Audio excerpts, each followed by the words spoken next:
Attending this presentation, you are open to the truth as it can be known, following in new ideas and actions, making for a better way of life. I'm James Coleman, Inner Peace Arts Unscripted, writer, speaker, coach on personal development, spirituality, and social change. You can check out my blog, innerpeacearts.wordpress.com, Facebook and Twitter at innerpeacearts1, and email me at innerpeacearts@protonmail.com, and of course subscribe to the YouTube channel. Today I'm going to talk about Truth Sets Free, and I may have touched on this before, but today we're going to take that as the particular filter for today. And I thought about it for a couple of reasons, so that there's an impetus for this particular topic. One, working with people, I'm realizing that it is a truth that sets free.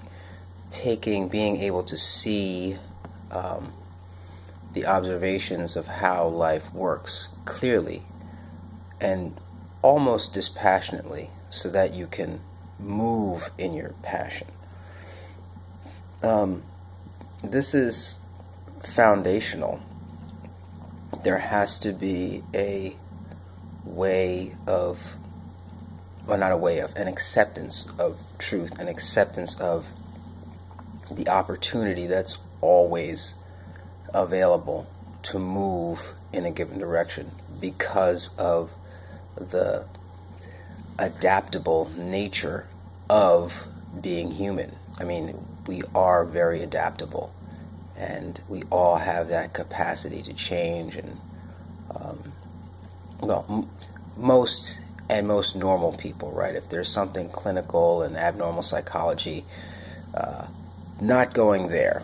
Okay, so we'll leave abnormal psych out of this particular conversation. But nonetheless, it's this truth and the acceptance of it.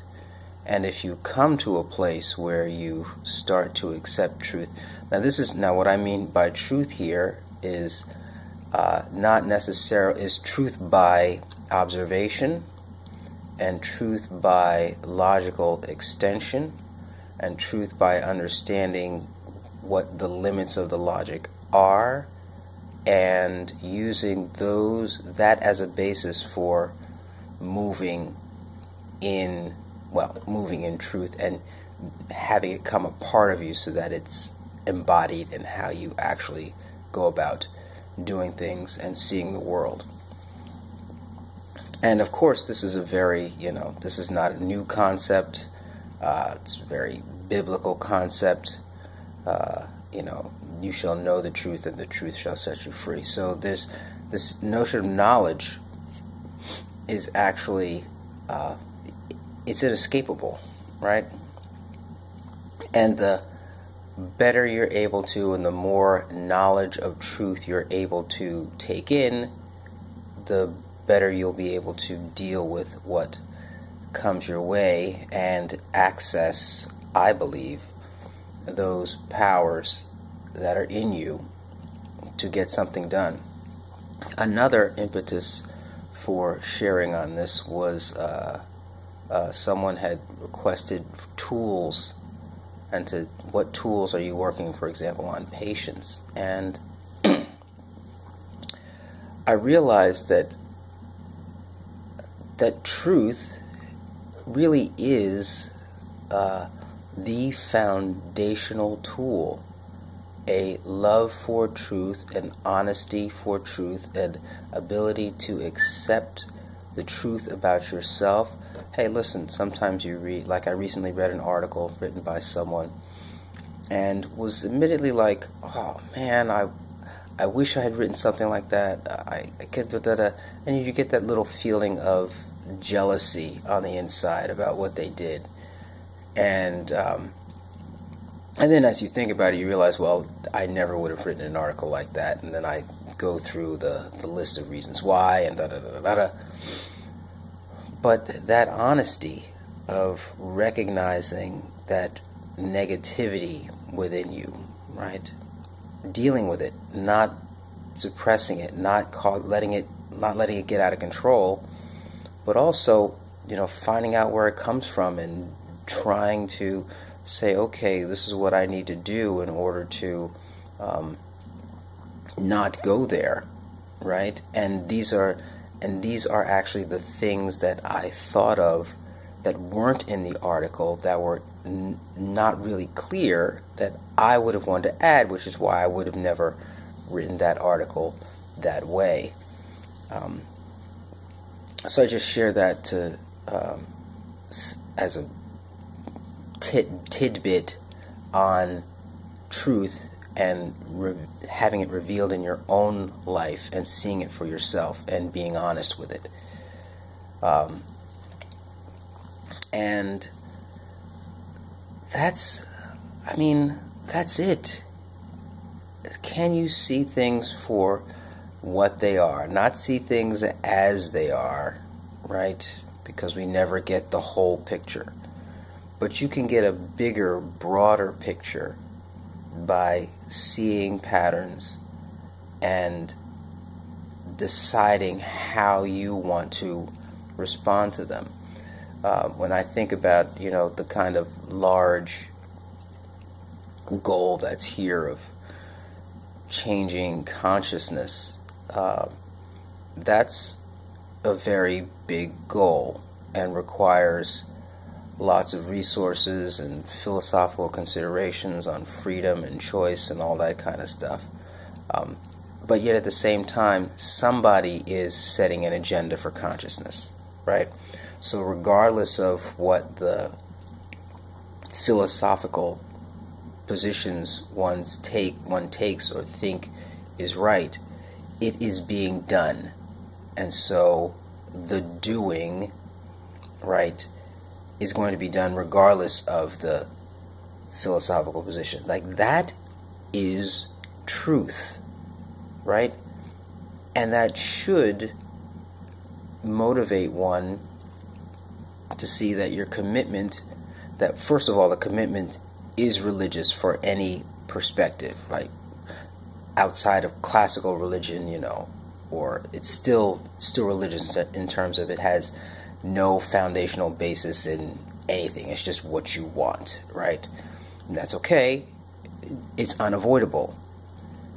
And so the way you go about influencing is you're going to try and influence what people want and use the tools that are available to do so. And hopefully, in your pursuit of truth, it also helps you to start to use and see tools of influence so that you can get something done and admit that if you want to make social change, you have to change other people. There's no avoiding that, right? So that, again, so you can see how I'm using this notion of truth to move forward and push forward an agenda, but also to push forth and move my own skills forward in how broad I can see things so that I can take action and not eliminate options that can help me because of some bias, right? Truth moves through bias. Truth can help you undo bias.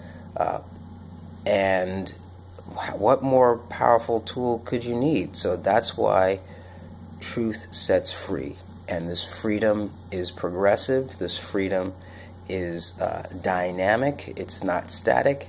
It's not a single thing you can put your finger on, but it is a movement forward where, you feel unrestricted and it feels good.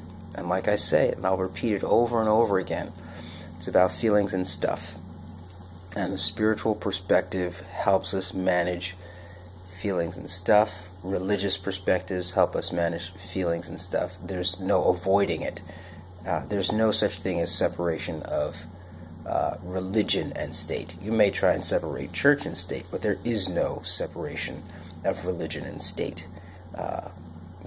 A two-party system is a religious decision. There are many other ways to organize governments, and each has its difficulties and problems, and choosing one over another can have reasonable basis, but at the end of the day, it's still a religious decision. So that's a little bit on truth and why it's so important, and why pursuing it and being open to it and letting it work and move through you and grow you is so important, because it is what sets free. Yevarechecha Adonai ve'yishmerecha, Ya'er Adonai panav elecha v'yichuneka, Yisa Adonai panav elecha ve'yasem lecha shalom. In distinction, thanks be to Stream, in stream, by stream.